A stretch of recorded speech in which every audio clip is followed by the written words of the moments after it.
Hi, this is Thomas Edvinson, your movement coach. And what I would like to share now is how we can get more connection with our back. And interestingly, we sometimes lose the connection of our back, the things we cannot really see more than the things we can see. For example, our front and especially our hands, we don't lose our connection in our fingers so much.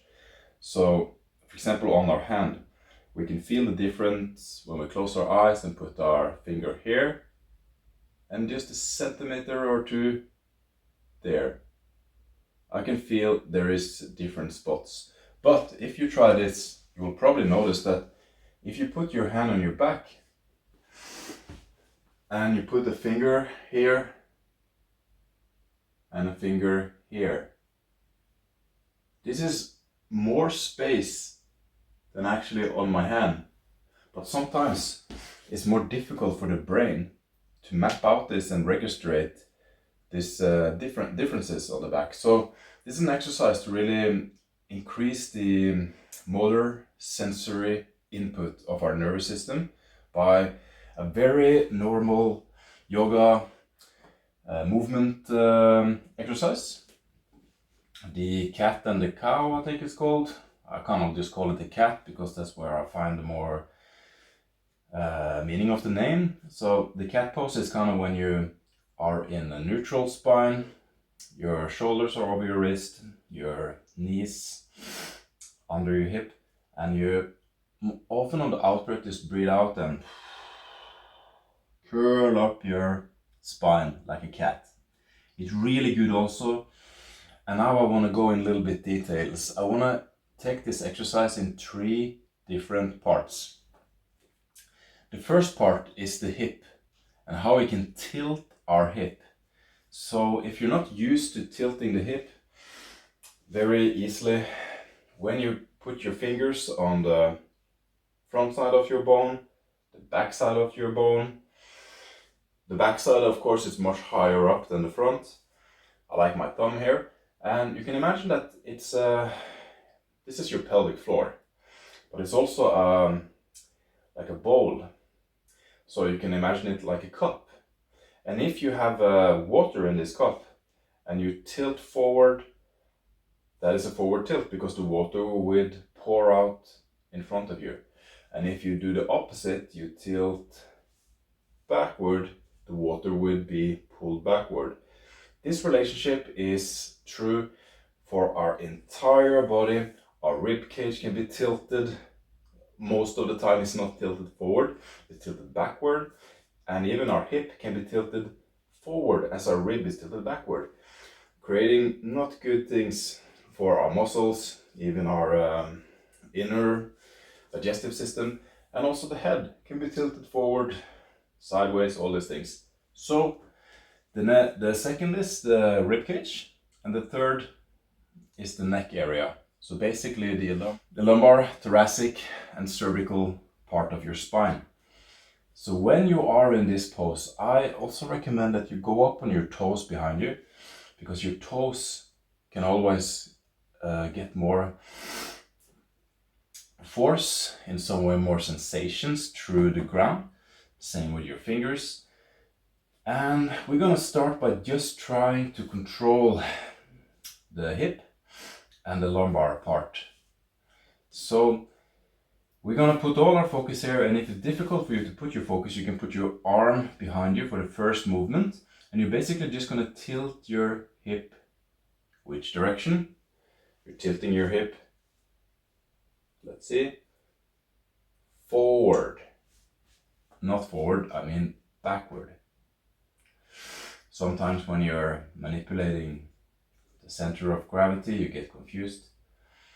So right now I'm just kind of lowering up my lower spine and trying to let my thoracic not be moved so much. So I can kind of hold my hand on my thoracic if I want.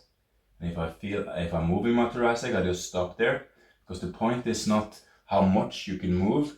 The point is, can you differentiate the movements?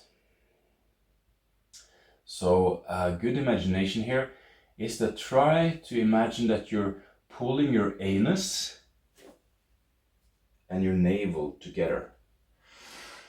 So when I'm pulling my anus and my navel, I really feel that everything more comes from my hip, this movement of curling my back, but I'm also feeling how my hamstrings, my glutes, all this posterior muscle change here, and we're not really working like first this muscle, then this muscle, then this muscles.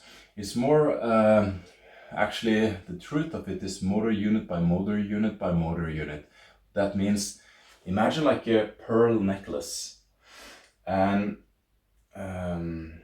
if you have one pearl here, one pearl here, one pearl here, you're gonna move this, but you can actually increase the sensitivity and you can have more and more pearls. That is actually your nervous system in some way. So you just increase your sensitivity to your nervous system, so your nervous system can just activate more movements. And this is really the essence of great movements, like playing the piano. We're not playing first this muscle. It's like synchronized so beautifully. So again, when I'm tilting my hip, and just feel those lower parts of my spine getting lifted up. And now I can move to the thoracic spine. So I can also include the lumbar, the lower part, and the thoracic. And also I can breathe out, but I don't want to go all the way like this. I'm just gonna see if I can control here to increase my sensitivity. That will be beneficial for preventing injuries.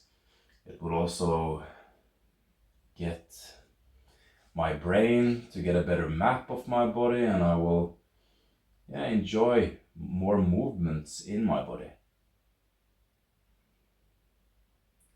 So I'm lifting more. I'm not going to create tension. And I can also, of course, go a little bit more the other way. Maybe I can pull my navel and anus away from each other so I can really tilt my hip the other way. And trying to feel all this pearl necklaces, if you can imagine that, all the fibers in more correct ways of saying, kind of working together really synergistically. And notice how you can even maybe close your eyes and get more and more fine-tuned to now lifting your lower part, your middle part. And we're going to do it one more time before we go all the way.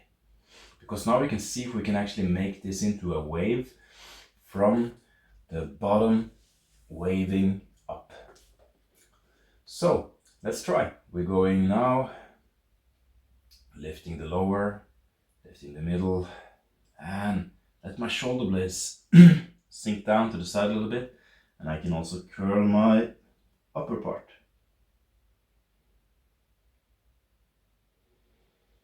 And now oppositely, sinking my lower, sinking my middle part of my spine, and the top part of my spine. Maybe I can also look forward or up.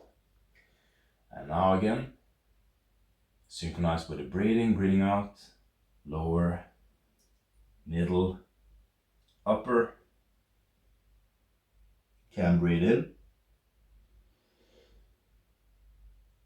lower, middle, upper.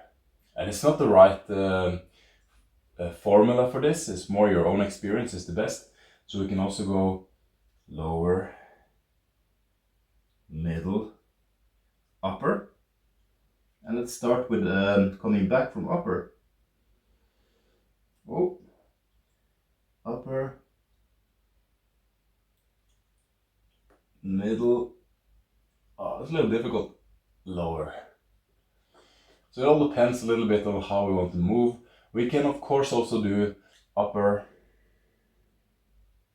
middle, lower. When you do upper also, you kind of look into your navel or your heart.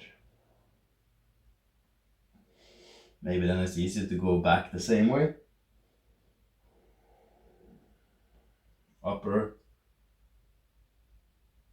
middle, lower, I don't know, you tell me. And then we can do all just for how your body would like to move without like forcing the movement, just moving with the force.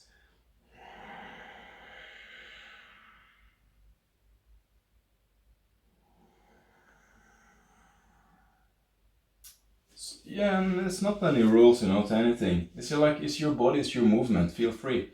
So you can also go crawling up, maybe leaning forward, stretching your forearms.